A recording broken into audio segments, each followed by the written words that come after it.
berikutnya disebut pengendalian spiritual. Tetua Cheng tersenyum sambil mengamati para kandidat. Setelah itu, ia mengeluarkan manik logam hitam pekat dari cincin penyimpanannya. Permukaan manik logam itu sangat halus. Selain itu, manik itu tidak mengandung sedikit pun kilau. Warna hitam pekatnya membuatnya tampak berat. Ini adalah manik yang dibentuk dari logam spiritual. Ini disebut manik penguji jiwa. Jika benda ini dipegang dengan tangan, benda ini akan tampak sangat ringan. Namun, benda ini akan tampak sangat berat bagi jiwa seseorang.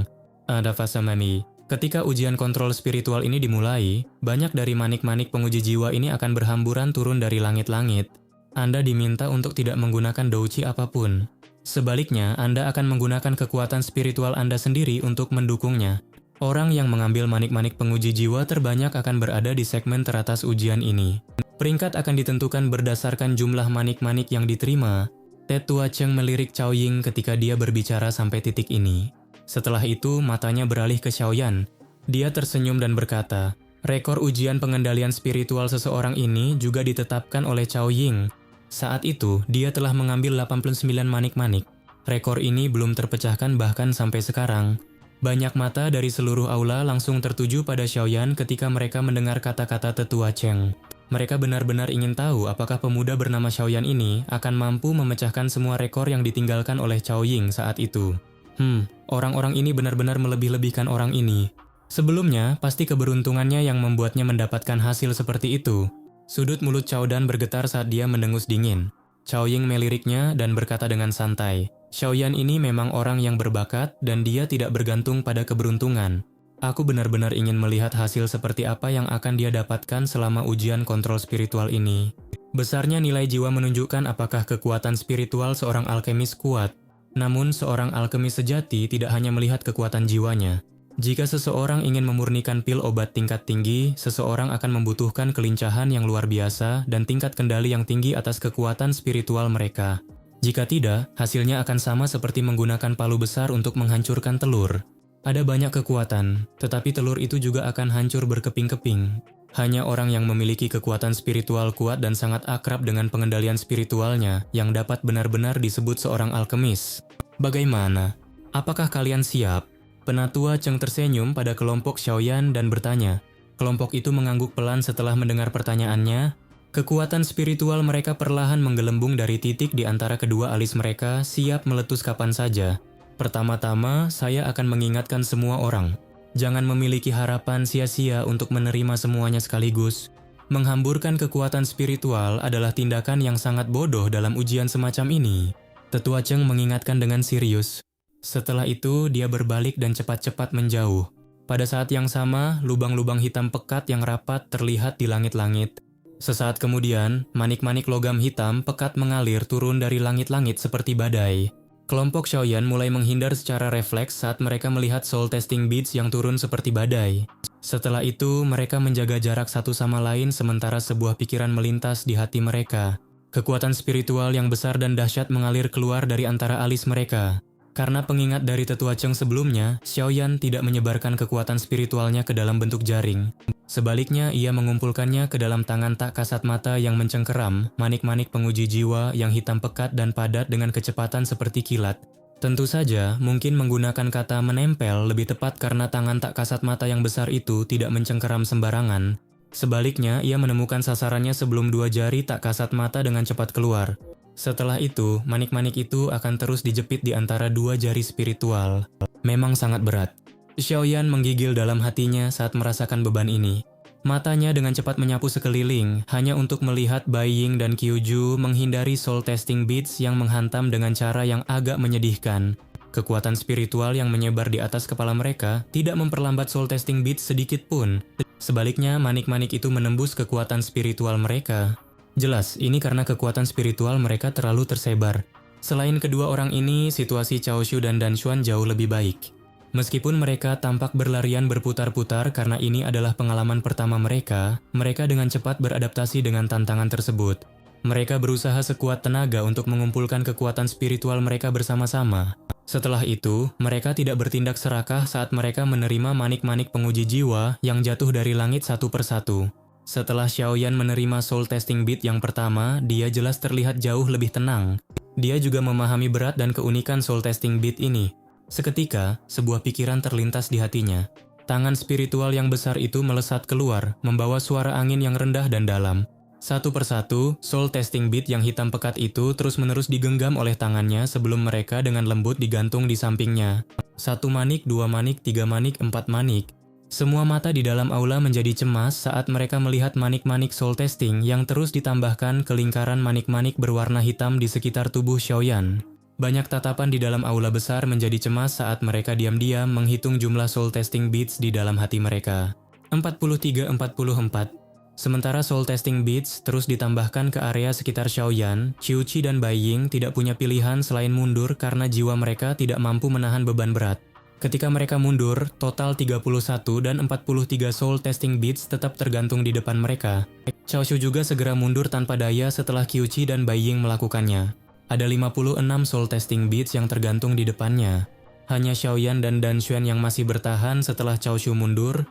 Namun, ekspresi Dan Xuan berangsur-angsur menjadi sedikit merah saat manik-manik penguji jiwa terus berjatuhan. Napasnya juga perlahan menjadi lebih intens.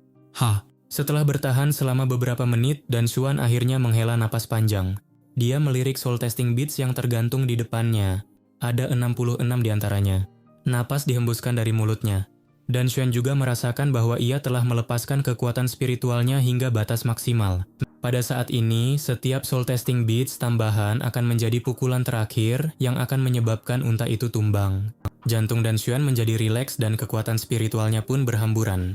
Manik-manik penguji jiwa yang mengambang di depannya tampak segera kehilangan daya dukungnya karena mengeluarkan suara benturan yang jelas saat jatuh satu persatu ke tanah.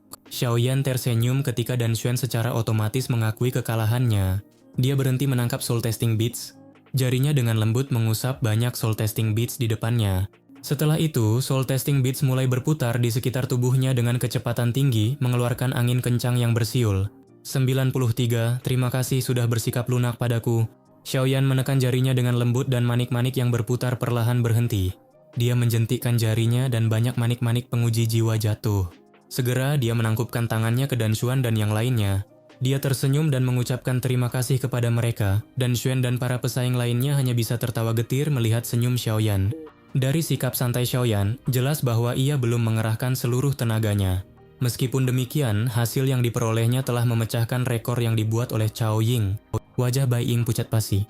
Namun, dia tidak berani lagi mengucapkan kata-kata mengejek. Performa Xiaoyan selama 2 putaran ujian telah membuatnya mengerti dengan jelas bahwa kekuatan Xiaoyan memang jauh dari apa yang dapat dibandingkan dengannya.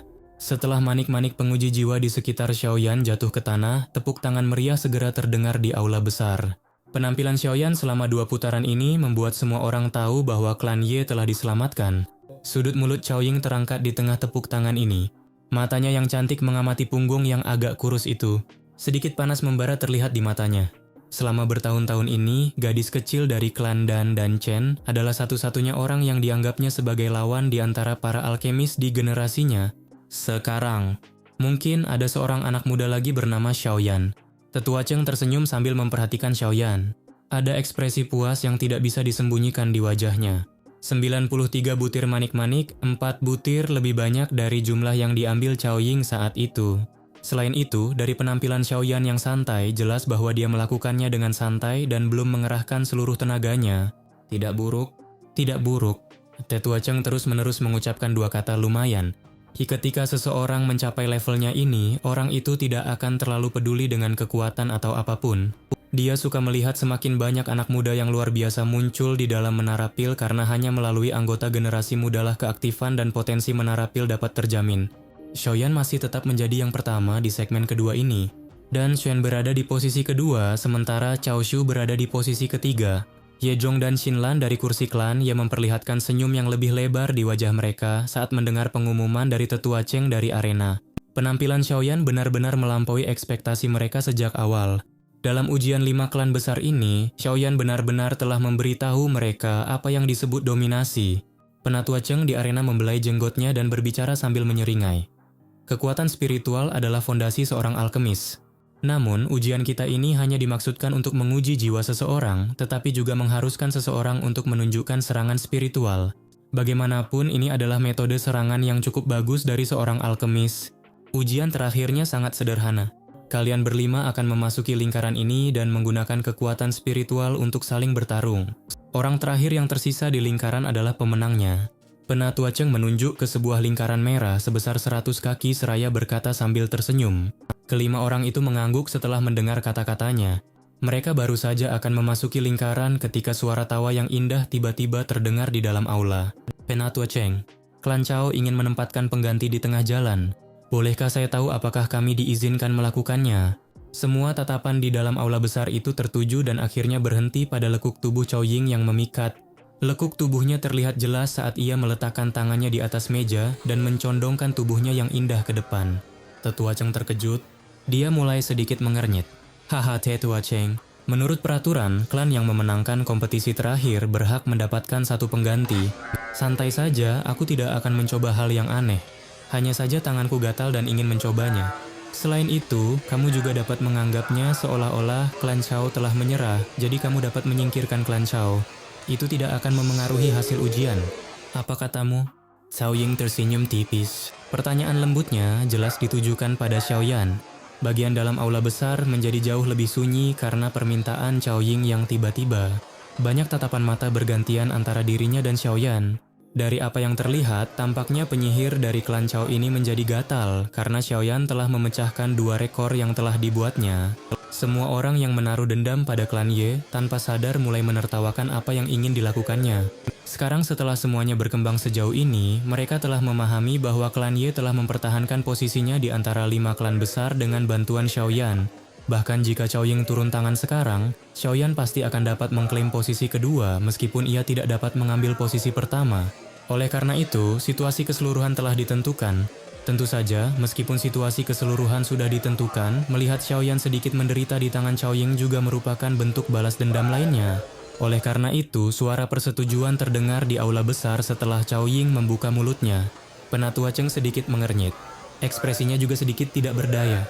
Dia tahu bahwa penampilan luar Cao Ying mungkin tersenyum, tetapi hatinya cukup dingin. Alasan dia tiba-tiba melakukan sesuatu seperti ini mungkin sebagian karena tangannya gatal, tetapi sebagian besar adalah untuk mengurangi aura agung Xiaoyan. Tetua Cheng merenung sejenak sebelum mengalihkan pandangannya ke Xiaoyan. Dia tidak terlalu menentang masalah ini. Bakat Xiaoyan memang sangat hebat, tetapi bukan hal yang buruk untuk menguras sebagian semangatnya. Mata semua orang di gedung tertuju pada Xiaoyan, menunggu keputusannya.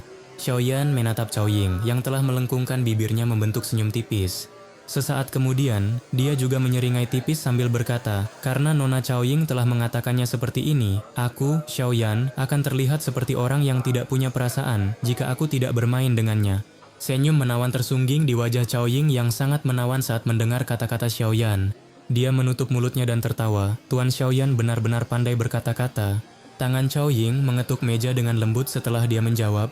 Tubuhnya melayang seperti kupu-kupu. Setelah itu, dia mendarat dengan lembut di arena. Matanya yang cantik menatap Cao Shu dan berkata dengan lembut, "Kakak Cao Shu, izinkan aku ikut bermain." Cao Shu menggelengkan kepalanya tanpa daya. Posisi Cao Ying dalam klan Chao sangat tinggi. Bahkan klan harus menanggapi kata-katanya dengan serius. Terlebih lagi, Cao Ying telah dikukuhkan kembali sebagai pemimpin kelompok klan Chao selama perjalanan ini. Mereka perlu memperlakukan setiap kata yang diucapkannya sebagai perintah yang harus dilaksanakan. Oleh karena itu, meskipun tahu tindakan Cao Ying mengandung sedikit keinginan keras, ia hanya bisa perlahan mundur dari arena dan kembali ke tempat duduk klan Chao. Tetua Cheng tidak banyak bicara setelah mendengar Xiaoyan setuju. Dia menunjuk ke lingkaran merah di tanah dan berkata, "Karena tidak ada pertanyaan, silakan masuk ke arena." Kelompok 5 orang Xiaoyan mengangguk setelah mendengar kata-katanya. Setelah itu, mereka masuk dengan tertib. Mereka menjaga jarak tertentu satu sama lain karena semua orang mengerti bahwa semua orang adalah lawan mereka saat ini. Mereka perlu memastikan jarak yang aman. Kelima orang itu menempati 5 tempat di lingkaran merah. Setelah itu, mereka semua duduk dengan kaki disilangkan. Mereka menggunakan kekuatan spiritual untuk bertarung, bukan douji. Pada level mereka ini, kekuatan spiritual mereka sudah mampu meninggalkan tubuh mereka dan melancarkan serangan. Oleh karena itu, mereka tidak perlu menggeser tubuh mereka.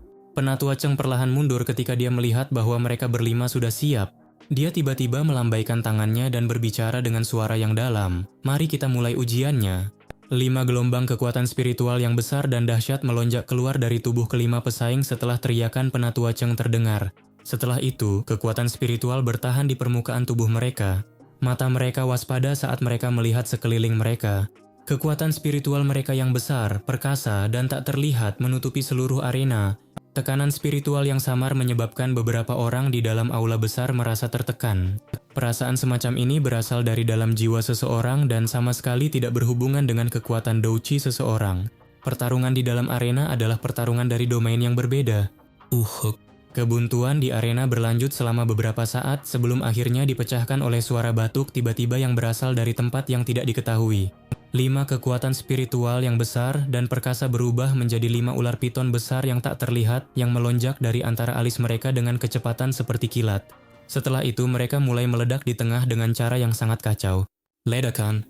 Riak spiritual yang tak terlihat menyebar dari titik tabrakan dan angin liar tiba-tiba terbentuk. Angin itu bersiul di dalam aula besar. Angin liar itu menyebabkan gelombang demi gelombang suara gemerisik terbentuk di dalam aula besar.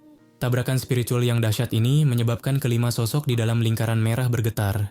Xiaoyan dan Cao Ying masih baik-baik saja. Bahu mereka sedikit bergetar sebelum kembali normal. Di sisi lain, tubuh Dan Xuan, Bai Ying, dan Qiuji terdorong mundur cukup jauh oleh kekuatan itu. Tatapan mata Xiaoyan tertuju pada Cao Ying yang berada lebih dari 100 kaki di depan. Dia tahu bahwa Cao Ying adalah lawan terkuat dalam pertempuran ini. Selama benturan jiwa tadi, pihak lain jelas telah menargetkannya. Beruntung dia sudah siap, jadi dia tidak tampak terlalu sengsara selama pertukaran pertama ini. Dan Xuan dan 2 orang lainnya adalah orang-orang yang terlibat dalam pertempuran mereka. Kekuatan spiritual Xiaoyan dan Cao Ying jauh dari apa yang dapat mereka bandingkan. Dan Xuan dan 2 orang lainnya juga merasakan situasi seperti ini. Meskipun mereka sedikit enggan untuk menyerah, itu tetap saja kenyataan. Tidak ada cara lain untuk mengatakannya. Kesenjangan itu ada di sana. Tidak peduli bagaimana mereka berjuang dan melawan, tidak akan ada banyak perubahan. Pertarungan spiritual ini sepenuhnya adalah pertarungan antara Xiaoyan dan Cao Ying. Keduanya adalah tokoh utama yang sebenarnya. Bai Jing hadir di sudut. Matanya tampak menyeramkan saat menatap Xiaoyan. Ada keengganan di matanya. Dia adalah orang yang cemerlang di klan Bai. Namun dia berakhir sebagai karakter pendukung Xiaoyan hari ini. Bagaimana dia bisa dengan rela menerima ini? Dia memang tidak sederhana. Tangan Cao Ying menyibakkan rambut hitam yang jatuh di dahinya. Senyum di wajahnya yang menawan menjadi semakin memikat. Tangannya membentuk segel sebelum tiba-tiba mengeras. Kekuatan spiritualnya yang besar dan perkasa dengan cepat berkumpul di sekelilingnya setelah segel tangannya terbentuk. Dalam sekejap mata, itu berubah menjadi burung phoenix spiritual. Burung Phoenix mengepakkan kedua sayapnya dan ruang itu sendiri dengan cepat menjadi terdistorsi. Bahkan ada retakan spasial hitam gelap yang samar menyebar darinya. Meskipun burung Phoenix spiritual tidak terlihat, tekanan yang menyebar darinya menyebabkan tatapan mata serius sejumlah orang di aula besar itu berhenti sejenak di ruang kosong di depan Cao Ying. Jari Cao Ying dengan lembut menekan udara kosong. Teriakan burung Phoenix yang jelas tiba-tiba bergema di aula besar. Burung Phoenix spiritual itu mengepakkan sayapnya sambil membawa angin liar dan bergegas menuju Xiaoyan. Dengan kecepatan burung Phoenix spiritual, burung itu muncul di udara di atas Xiaoyan dalam sekejap. Saat hendak menyerangnya, Xiaoyan tiba-tiba membuka matanya yang tertutup. Teriakan dingin keluar dari mulutnya. Hangkurkan. Sebuah tangan besar yang tak terlihat tiba-tiba terbentuk saat kata itu diucapkan. Setelah itu, tangan itu menghantam kepala burung Phoenix spiritual itu dengan keras. Angin saling bersilangan dan membawa gelombang badai spiritual yang liar dan dahsyat. Tanah yang keras retak membentuk banyak garis seukuran lengan. Badai spiritual itu tiba dengan cepat dan menghilang dengan cepat. Tubuh Xiaoyan yang sedang duduk di tanah terdorong mundur dengan kuat oleh kekuatan mengerikan itu sejauh 3 langkah. Di sisi lain, Cao Ying memanfaatkan keunggulan penyerang itu dan hanya mundur sejauh 2 langkah. Meskipun demikian, hal itu tetap saja membuat banyak orang yang hadir sangat terkejut. Mereka tidak menyangka Xiaoyan memiliki kualifikasi untuk bertabrakan dengan penyihir ini tanpa mengalami kerugian. Badai itu tidak hanya menyebabkan Xiaoyan dan Cao Ying mundur. Dan Xuan dan 2 pesaing lainnya terdorong mundur beberapa meter sekali lagi. Seketika mereka tertawa getir. Dan Xuan dan Qiuji berdiri menangkupkan tangan mereka ke arah tetua Cheng sebelum meninggalkan area lingkaran merah. Dalam menghadapi situasi seperti itu, mereka hanya akan memainkan peran pendukung jika mereka terus bertahan. Bai Ying menggertakkan giginya erat-erat setelah kedua orang itu menyerah. Dia menatap Xiaoyan yang hanya fokus pada Cao Ying. Ekspresi gelap dan ganas melintas di matanya. Segel tangannya tiba-tiba berubah. Kekuatan spiritual meletus dari tubuhnya tanpa bisa ditahan. Setelah itu, berubah menjadi ular piton besar yang tak terlihat. Ular itu membawa aura tajam dan ganas saat ia menyerbu ke arah Xiaoyan. Kamu tidak tahu batas kemampuanmu. Xiaoyan mengernyitkan alisnya setelah merasakan serangan mendadak Bai Ying. Tatapan matanya langsung menjadi dingin saat diarahkan ke Bai Ying. Dia melambaikan lengan bajunya dan pilar spiritual yang sangat besar, dan perkasa melesat keluar dan bertabrakan dengan ular piton itu. Ketika keduanya bertabrakan, ular piton spiritual yang tampak ganas dan ganas itu langsung hancur. Wajah Bai Ying langsung memucat dan seteguk darah segar tanpa sadar keluar. Tubuhnya seperti layang-layang yang talinya putus saat ia terbang. Akhirnya ia menghantam tanah dengan keras. Seruan bertubi-tubi terdengar di aula besar setelah semua orang melihat Xiaoyan mengalahkan Bai Ying secara acak hingga ia berada dalam kondisi yang menyedihkan. Orang-orang dari klan Bai saling berhadapan. Suasana hati mereka langsung menjadi putus asa. Mereka tidak lagi merasakan kebanggaan yang mereka tunjukkan sebelumnya. Orang yang paling menonjol dari klan mereka hanya dapat menempati peran pendukung terendah. Xiaoyan bahkan tidak mengedipkan matanya setelah mengalahkan Bai Ying secara acak. Matanya kembali fokus pada Cao Ying yang memperlihatkan senyum menawan. Senyumnya mengandung semacam perasaan berbahaya yang mirip dengan perasaan menjadi sasaran ular berbisa. Kau memang sangat kuat dan tidak melakukan yang terbaik selama ujian-ujian sebelumnya. Cao Ying perlahan-lahan merentangkan lengannya yang panjang. Tubuhnya yang lembut seperti ular menyebabkan sejumlah pria merasakan dorongan untuk memikirkan hal-hal lain. Ekspresi Xiaoyan tidak berubah saat menghadapi tawa Cao Ying. Dia tahu bahwa wanita di depannya ini mungkin cantik, tetapi dia adalah ular cantik yang akan memakan orang hidup-hidup. Jika dia lengah saat bertarung dengannya, itu akan membakar habis kekalahannya. Saat ini hanya ada kita berdua. Jangan menunda lagi. Selama kamu bisa menerima 3 jejak tangan spiritualku, aku akan mundur dari pertandingan. Tentu saja, bahkan jika kamu mundur sekarang, kamu masih bisa mempertahankan posisi keduamu. Klannya masih bisa diselamatkan. Jadi, apakah kau akan menerima seranganku atau kau akan pergi? Cao Ying tersenyum manis. Kedua tangannya terentang di depan dadanya. Penampilannya sempurna, bagaikan sebuah mahakarya. Kecantikannya membuat banyak hati berdebar-debar. Xiaoyan menatap Cao Ying ketika dia tiba-tiba tersenyum. Dia tentu tahu bahwa klan Ye akan berhasil mempertahankan tempatnya di 5 klan besar jika dia menarik diri sekarang. Namun, pihak lain telah membuat tawaran seperti itu.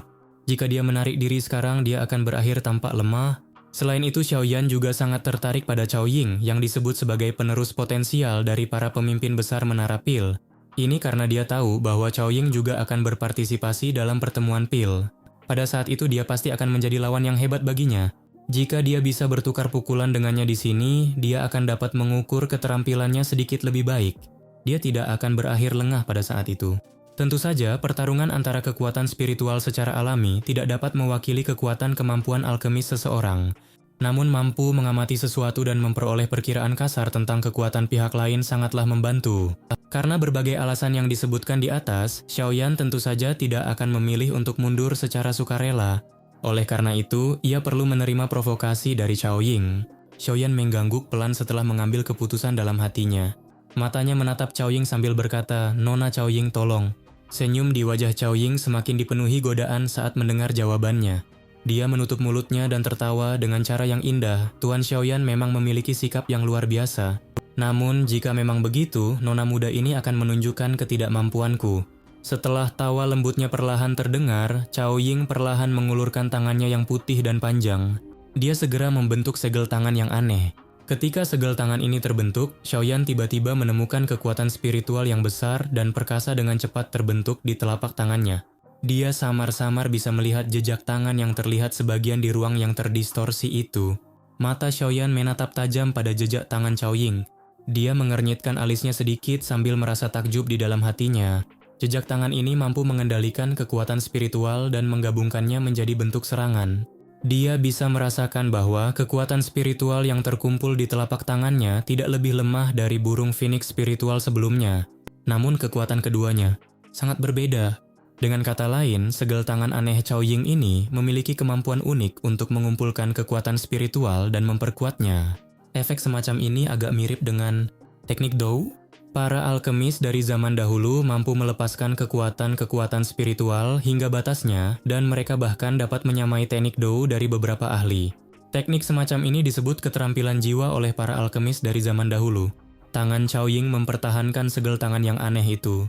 Dia memperlihatkan senyum kepada Xiaoyan dan berkata dengan lembut, "Saat ini sebagian besar keterampilan jiwa telah lenyap. Namun, saya menggunakan jenis keterampilan jiwa yang belum lenyap. Itu seharusnya cukup kuat. Hati-hati. Keterampilan jiwa. Xiaoyan merasakan hawa dingin di hatinya saat mendengar kata-katanya. Matanya langsung menjadi sedikit panas saat dia melihat segel tangan aneh yang ada di tangan Cao Ying. Dia pernah mendengar Tianhuo Zunze menyebutkan hal-hal ini sebelumnya. Namun, hal yang membuatnya merasa sedikit tidak yakin adalah bahwa keterampilan jiwa yang disebutkan Tianhuo Zunze adalah metode pelatihan jiwa. Dibandingkan dengan apa yang ditunjukkan Cao Ying, jelas keterampilan jiwa ini adalah metode serangan spiritual yang tidak dapat digunakan untuk pelatihan. Mungkinkah keterampilan jiwa juga dibagi menjadi tipe ofensif dan pelatihan? Xiaoyan bergumam dalam hatinya. Situasi seperti ini mungkin hanya bisa dijelaskan jika dijelaskan berdasarkan kategori. Meskipun demikian, Xiaoyan tetap menginginkan keterampilan jiwa sidik jari Cao Ying. Bagaimanapun, dengan benda ini, kekuatan-kekuatan spiritualnya akan melonjak. Ini adalah jenis keterampilan penyelamatan hidup lainnya baginya. Soul skill sama seperti Dao Techniques. Jika seorang ahli yang berlatih Dao Qi tidak memiliki Dao Techniques, ia hanya akan dapat mengandalkan kekuatan Dao Qi-nya untuk melawan orang lain. Namun, ia pasti akan berada pada posisi yang kurang menguntungkan jika ia bertarung dengan seseorang yang memiliki Dao Techniques. Inilah situasi yang sedang dihadapi Xiaoyan saat ini. Cao Ying memiliki soul skill dan mampu melepaskan kekuatan spiritualnya secara maksimal. Namun, ia hanya dapat mengandalkan kekuatan-kekuatan spiritualnya untuk menghalanginya. Jika ini terus berlanjut, Xiaoyan tentu akan mengalami kerugian. Mata Xiaoyan mengamati segel tangan aneh milik Cao Ying. Cara dia memandang seolah-olah dia berencana untuk mengingatnya dengan kuat di dalam benaknya. Sudut mulut Cao Ying sedikit terangkat setelah tampaknya telah merasakan tatapan mata Xiaoyan. Seketika, segel tangannya berubah bagai kilat, membentuk beberapa sosok ilusi yang membuat mata seseorang silau. Teriakan dingin terdengar jelas dari mulutnya. Jejak telapak tangan spiritual misterius. Setelah teriakan itu terdengar, kekuatan spiritual Cao Ying yang besar dan dahsyat membeku di tangannya. Jejak tangan spiritual yang mirip dengan telapak tangan melesat keluar secepat kilat. Jejak itu dengan kuat merobek ruang, membentuk celah hitam pekat. Meskipun jejak tangan spiritual itu tidak terlihat, tekanan yang tidak biasa ini menyebabkan bahkan orang-orang yang berada jauh merasa kesulitan bernapas. Xiaoyan tentu saja tidak berani meremehkan serangan Cao Ying. Ekspresinya serius saat kekuatan spiritual yang agung melonjak dari antara kedua alisnya. Setelah itu, kekuatan itu menggumpal menjadi tinju spiritual besar yang dengan kejam menghantam jejak tangan spiritual itu. Ledakan. Tinju spiritual besar dan telapak tangan itu bertabrakan dengan keras. Ria angin yang tak terlihat meletus dari titik tabrakan. Gelombang yang kuat bergulung di tanah terbuka di bawahnya. Lantai batu yang keras mengeluarkan suara ledakan saat retak menjadi pecahan-pecahan. Tubuh Xiaoyan terguncang oleh kekuatan tak kasat mata yang mengerikan itu hingga ia terlempar sejauh 10 langkah saat keduanya bertabrakan. Baru kemudian ia perlahan berhenti.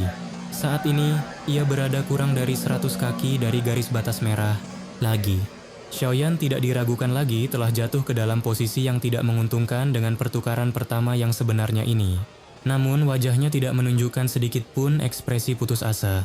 Di sisi lain, dia tiba-tiba mengangkat kepalanya, menatap Cao Ying dengan mata panas dan memerintahnya dengan suara yang dalam. Keterkejutan melintas di mata Cao Ying yang indah seperti mata air ketika dia melihat Xiaoyan terdorong mundur sekitar 10 langkah saat menerima jejak telapak tangannya ini. Dia jelas memahami kekuatan telapak tangannya ini. Bahkan beberapa alkemis tingkat 7 tingkat tinggi tidak akan mudah menerimanya, namun Xiaoyan berhasil. Orang ini benar-benar bukan orang biasa. Dia mungkin merupakan lawan yang hebat selama pertemuan pil ini, seperti Dan Chen. Mata Cao Ying sedikit berkedip. Senyum di wajahnya menjadi lebih memikat. Dia memiliki karakter sombong yang ingin menang. Keinginannya yang terbesar bukanlah untuk tidak terlihat, tetapi dia benar-benar ingin bertemu dengan beberapa orang yang memiliki kualifikasi untuk menjadi lawannya. Di masa lalu Dan Chen adalah salah satunya. Namun, gadis itu biasanya disembunyikan dengan baik oleh klan, dan takut akan terjadi kecelakaan padanya. Jika bukan karena masalah besar, dia tidak akan meninggalkan klan Dan. Inilah sebabnya mengapa Cao Ying merasa gatal saat melihat Xiaoyan. Cao Ying menghirup udara dengan lembut. Dadanya yang besar terangkat. Kedua tangannya terentang dan masing-masing membentuk segel tangan yang unik. Seketika, kedua tangannya tampak saling bertarung saat berubah dengan kecepatan kilat. Banyak kekuatan spiritual yang tak tertandingi mulai bertahan di antara kedua telapak tangannya setelah perubahan segel yang dibentuk oleh tangannya. Tekanan spiritual yang tidak biasa menyebabkan wajah sejumlah orang di aula sedikit berubah. Meskipun mereka yang duduk bukanlah orang biasa, mereka jarang melihat orang yang dapat menggunakan kekuatan spiritual mereka sedemikian rupa. Bagaimanapun, pelatihan Dao Qi adalah metode utama era ini. Sesuatu yang misterius seperti jiwa seseorang hanya diperkuat dengan penguatan douqi. Oleh karena itu, mereka merasakan sedikit ketidakpercayaan di hati mereka ketika mereka melihat bahwa Cao Ying mampu melepaskan kekuatan spiritualnya sedemikian rupa. Mata Xiaoyan memanas saat ia melihat segel tangan Cao Ying berubah dengan cepat. Gumpalan api hijau giok perlahan muncul di kedua matanya yang hitam pekat saat tekanan spiritual menghampirinya. Ketika api itu membumbung, Xiaoyan tiba-tiba menyadari bahwa segel tangan Cao Ying yang secepat kilat telah menjadi sangat lambat saat ini. Segel tangan yang bagi orang biasa akan membingungkan itu menyebabkan Xiaoyan tiba-tiba merasakan semacam pemahaman yang memberdayakan. Kontrol spiritual Xiaoyan telah mencapai tingkat tinggi. Keterampilan jiwa ini adalah metode untuk menggunakan kekuatan terkecil untuk melepaskan kekuatan terbesar. Tidak seorang pun pernah menjelaskannya kepada Xiaoyan di masa lalu.